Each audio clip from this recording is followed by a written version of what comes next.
Okay, so this is the Daf Yomi, Avodah, Daf 10. So at the end of 9, it says, the Gemara relates, there was a certain promissory note in which was written. Now we're in 10, a date that had 6 additional years relative to the correct scribal date, which takes for its starting point the beginning of the Greek rule. The sages who studied before Rabbah thought to say, this is a post-dated promissory note, which can be used only for the date it specifies. And therefore, let us hold it until its time arrives, so that the creditor will not repossess property that the debtor brought prior to the date that appears on the note.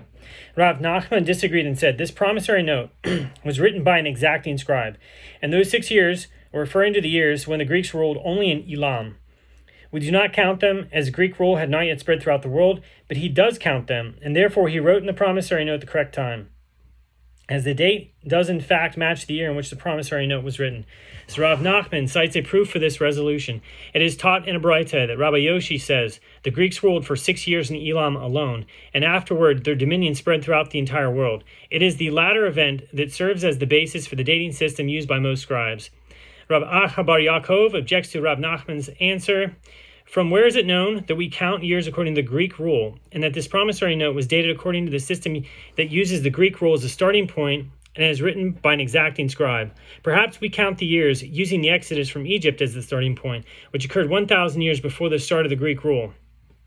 And in this case, the scribe left out the first 1,000 years from the time of the Exodus and held on only to the last 1,000 years, omitting the thousands digit and writing merely the hundreds, tens, and single digits. So that'd be like, we live in the year 2025. That'd be like just having, the year 25. Or like if you lived in the, that's a good example. But anyway, and if so, this promissory note is post-dated. Rav Nachman said in response, the practice is that in exile we count years only according to the Greek kings. Upon hearing this reply, Rav Acha bar Yaakov thought, Rav Nachman is merely deflecting my legitimate questions with this answer. Afterward, he went out, examined the matter, and discovered that it was, as Rav Nachman said, as it is taught in Braita, in the exile we count years only according to the Greek kings.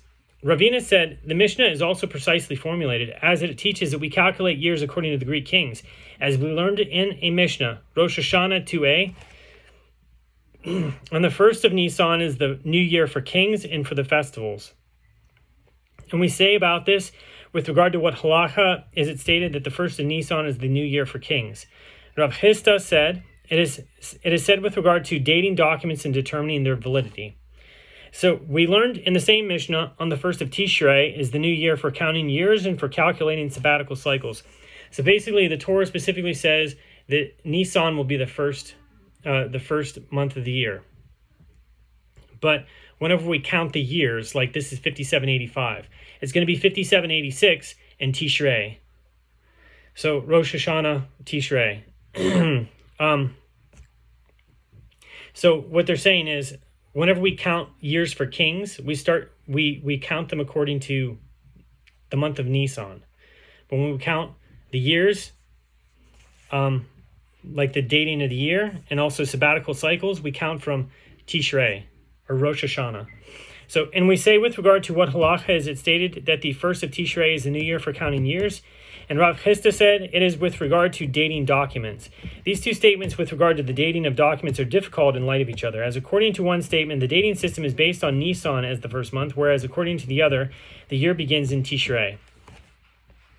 And we resolve the contradiction by explaining that here, the dating is according to kings of Israel, and there the dating is according to kings of the Gentile nations of the world. That is, when we date years according to the kings of the nations of the world, we count from the month of Tishrei, whereas when we date years according to the kings of Israel, we count from the month of Nisan. Ravina explains his proof, and now that we count from the month of Tishrei when dating documents, one can claim as follows. If it enters your mind that we count and date years using the Exodus from Egypt as the starting point while leaving off the first 1,000 years, then we should count from the month of Nisan when the Exodus occurred. Rather, isn't it correct to conclude from the Mishnah that we count years according to the Greek kings? The Gemara affirms, conclude from it that the scribal years are in fact calculated according to the Greek kings. Therefore, one should explain, as did Rav Nachman, a promissory note that appears to be post-dated by 6 years may not actually be a post-dated promissory note. Rather, it is assumed to have been written by an exacting scribe. One of the Gentile festivals listed in the Mishnah is the day of the festival Geinusya, of their kings. The Gemara asks, what is meant by the day of Geinusya of their kings? Rabbi Yehuda says this is referring to the day in which the Gentiles appoint and crown their king. The Gemara asks, but isn't it taught in Braita, 2 Gentile festivals are the day of Geinusya and the day on which the Gentiles appoint their king? This indicates that these are 2 separate occasions. The Gemara answers that it is not difficult. This day of Geinusya is referring to the coronation of the king himself, whereas that, the day in which the Gentiles appoint and crown their king, is referring to the coronation of his son, when a son is crowned during his father's lifetime. The Gemara asks, and do the Romans actually appoint as king the son of the king? But didn't Rav Yosef teach the verse relating to prophecy about Edom associated with the Roman Empire? Quote, behold, I made you small among the nations. Avodah 1 verse 2 is a reference to the fact that the Romans do not place on the throne as king the son of the king. The continuation of the verse, quote, you are greatly despised, is a reference to the fact that the Romans have neither their own script nor their own language, but use those of other nations. The Gemara therefore rejects the explanation of the Braita that distinguishes between coronation of a king and coronation of the king's son. Rather, what is the day of Geinusya? It is the king's birthday. There's an interesting play what's going on where it says it's a reference to the fact that the Romans have neither their own script nor their own language. And Dr. Schneider-Lyman, he actually has a lecture on this that's very interesting. If you ever want to look up stuff, Dr. Schneider-Lyman is very, very interesting historian. He had a lot of access to basically unusual documents. But anyway, the Gemara asks, but isn't it taught in Braita 2 Gentile festivals are the day of Geinusya and the birthday? Once again, these 2 events cannot be the same. The Gemara answers, it is not difficult. This, the day of Geinusya, is referring to the birthday of the king himself, whereas that, the birthday mentioned in the Braita, is referring to the birthday of his son. The Gemara further asks, but isn't it taught in Braita, the day of Geinusya of the king, the day of Geinusya of his son, and the king's birthday and the birthday of his son? If so, the Geinusya cannot be either his or his son's birthday. Rather, what is meant by the day of Geinusya, in fact, it is referring to the day in which the Gentiles appoint and crown their king. And the fact that a Braita mentions both the day of Geinusya and the day in which the Gentiles appoint and crown their king is not difficult, as this, the day of Geinusya, is referring to his own coronation, whereas that, the day in which the Gentiles appoint and crown their king, is referring to the coronation of his son. And if it is difficult for you, that which was stated earlier, that the Romans do not appoint as king the son of the king. In fact, they do appoint a son of the king as king through the request of the king. For example, there was Asverus, son of Antoninus, who ruled at the request of Antoninus. The Gemara provides the background for this assertion. It is related that Antoninus said to Rabbi Yehuda HaNasi, I wish for Asverus, my son, to rule instead of me, and that the city Tiberias be released from paying taxes. And if I tell the Roman Senate one of my wishes, they will do as I wish, but if I ask for 2 of them, they will not do as I wish. Rabbi Yehuda HaNasi conveyed his answer in the following manner. He brought a man, placed him on the shoulders of another man, and put a dove in the hands of the one on top. And he said to the one on the bottom, tell the one on top that he should cause the dove to fly from his hands. Antoninus said to himself, learn from it that this is what Rabbi Yehuda HaNasi is saying to me. You should ask the Senate, let Asverus, my son, rule instead of me, and say to us, Asverus, that he should release Tiberius from paying taxes. Antoninus is also said to Rabbi Yehuda HaNasi, important Romans are upsetting me. What can I do about them? Rabbi Yehuda HaNasi brought him to his garden, and every day he uprooted a radish from the garden bed before him. Antoninus said to himself, learn from it that this is what Rabbi Yehuda HaNasi is saying to me. You should kill them one by one, and do not incite all of them at once. And I should mention that he's conjuring up that answer himself, Antoninus. The Gemara asks, but why not let him say his advice explicitly? Why did Rabbi Yehuda HaNasi answer in such a circumspect way, which could have been interpreted incorrectly? The Gemara answers, Rabbi Yehuda HaNasi said to himself, if I answer openly, the important Romans might hear me and will cause me anguish. The Gemara asks, but why not let him say his advice quietly? The Gemara explains, Rabbi Yehuda HaNasi was still worried that they might hear what he had said, because it is written, curse not the king, no, not in your thought, and curse not the rich in your bedchamber, for a bird of the air shall carry the voice.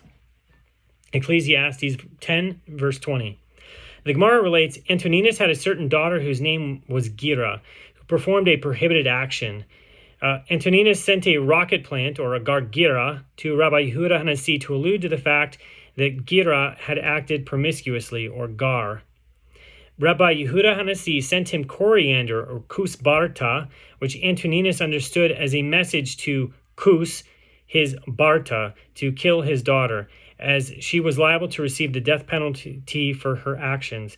Antoninus sent him leeks, or karti, to say, I will be cut off, or karet, if I do so. Rabbi Yehuda HaNasi then sent him lettuce, or chasa. Antoninus should have chas, or mercy on her. The Gemara relates, every day Antoninus would send to Rabbi Yehuda HaNasi crushed gold in large sacks, with wheat in the opening of the sacks. He would say to his servants, bring this wheat to Rabbi, and they did not realize that the bags actually contained gold. Rabbi Yehuda HaNasi said to Antoninus, I do not need gold, as I have plenty. Antoninus said, the gold should be for those who will come after you, who will give it to the last ones who come after you, and those who descend from them will bring forth the gold that I now give you, and will be able to pay taxes to the Romans from this money. The Gemara relates another anecdote involving Antoninus. Antoninus had a certain underground cave from which there was a tunnel that went from his house to the house of Rabbi Yehuda HaNasi. Every day he would bring 2 servants to serve him. He would kill one at the entrance of the house of Rabbi Yehuda HaNasi, and would kill the other one at the entrance of his house, so that no living person would know that he had visited Rabbi Yehuda HaNasi. He said to Rabbi, when I come to visit, let no man be found before you. One day, Antoninus found that Rabbi Hanina bar Hama was sitting there. He said, did I not tell you that when I come to visit, let no man be found before you? Rabbi Yehuda HaNasi said to him, this is not a human being. He's like an angel, and you have nothing to fear from him. Antoninus said to Rabbi Hanina bar Hama, tell that servant who is sleeping at the entrance that he should rise and come. Rabbi Hanina bar Hama went and found that the servant Antoninus referred to had been killed. He said to himself, how shall I act? If I go and tell Antoninus that he was killed, this is problematic, as one should not report distressing news.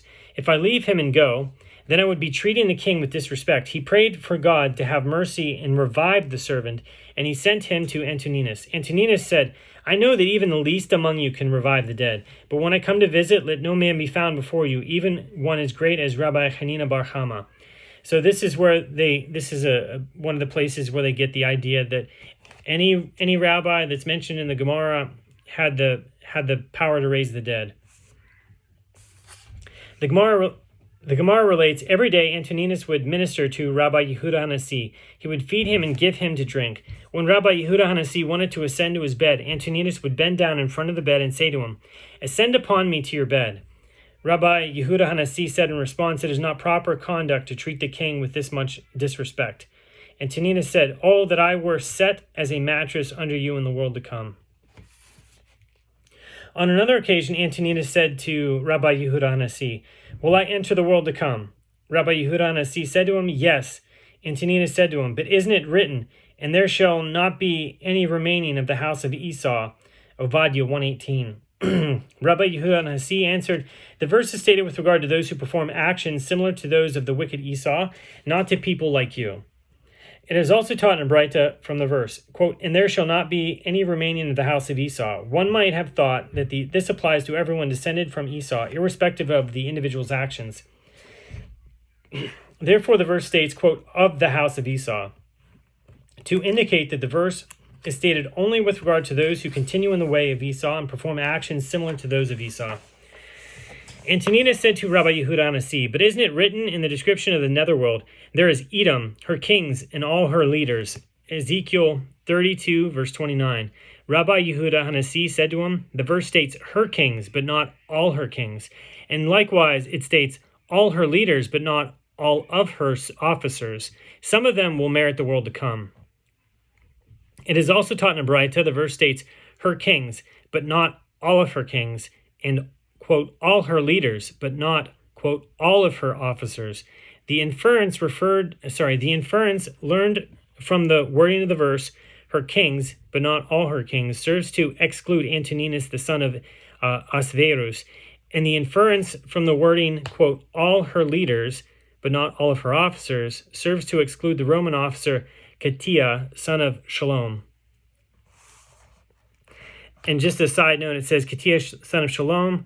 Apparently, this was the Roman senator Flavius Clemens, who, according to other sources, converted to Judaism together with his wife during the reign of Domitian, 81 to 96 CE. Domitian's order to execute Ketia and his wife is an example of this emperor's particularly ruthless attitude toward Jews and converts to Judaism. It is possible that the name of Shalom was intended as a translation of the name Clemens, which means Gentile or merciful in Latin. Gentle or merciful in Latin. Okay. The Gemara asks, what is it that occurred involving Ketia, son of Shalom?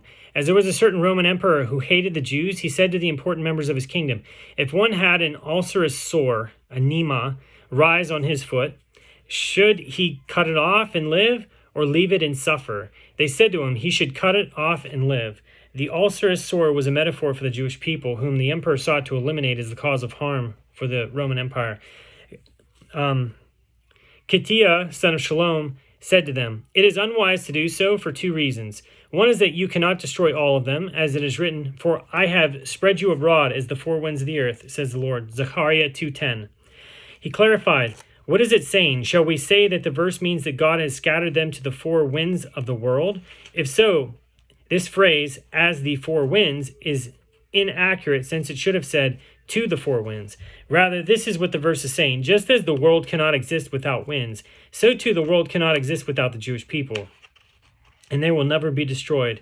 And furthermore, if you attempt to carry out the destruction of the Jews, they will call you the severed kingdom, as the Roman Empire would be devoid of Jews, but Jews would exist in other locations. The emperor said to Ketia, you have spoken well, and your statement is correct, but they throw anyone who defeats the king in argument into a house full of ashes, where he would die. When they were seizing Ketia and going to take him to his death, a certain Matronita said to him, Woe to the ship that goes without paying the tax. Ketia bent down over his foreskin, severed it, and said, I gave my tax. I will pass and enter. When they drew him into the house of ashes, he said, all of my property is given to Rabbi Akiva and his colleagues. How is this inheritance to be divided? The Gemara relates, Rabbi Akiva went out and taught that the verse, quote, and it shall be for Aaron and his sons, Exodus 29:28, means half to Aaron and half to his sons. Here too, as Rabbi Akiva is mentioned separately, he should receive half, while his colleagues receive the other half. The Gemara returns to the story of Ketia. A divine voice emerged and said, Ketia, son of Shalom, is destined for life in the world to come. When Rabbi Yehuda HaNasi heard this, he wept, saying, there is one who acquires his share in the world to come in one moment, and there is one who acquires his share in the world to come only after many years of toil. The Gemara relates, Antoninus would attend to Rabbi Yehuda HaNasi, and similarly the Persian king Adrakan would attend to Rav. And when Antoninus died, Rabbi Yehuda HaNasi said, the bundle is separated. When Adrakan died, Rav likewise said, the bundle is separated. And that's the end of 10.